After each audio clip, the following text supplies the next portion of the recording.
Chapter 5. If anyone sins because they do not speak up when they hear a public charge to testify regarding something they have seen or learned about, they will be held responsible.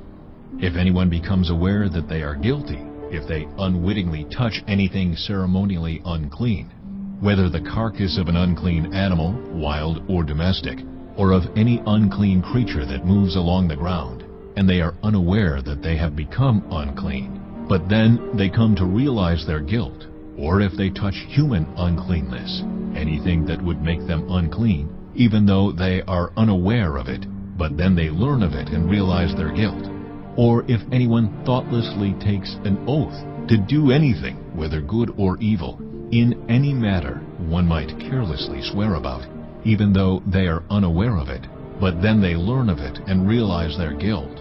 When anyone becomes aware that they are guilty in any of these matters, they must confess in what way they have sinned.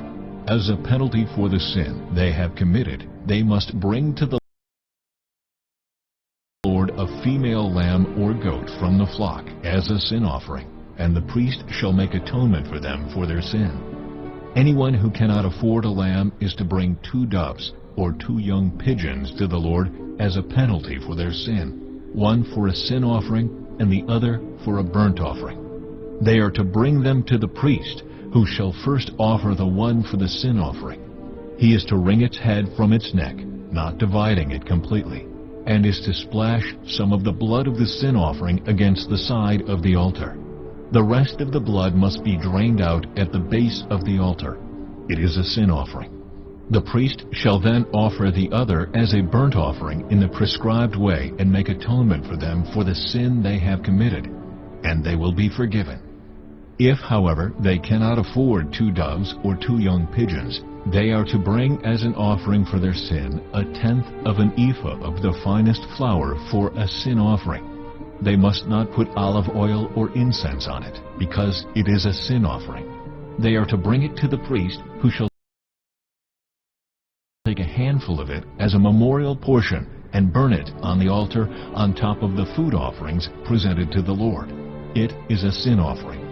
In this way, the priest will make atonement for them for any of these sins they have committed, and they will be forgiven. The rest of the offering will belong to the priest, as in the case of the grain offering.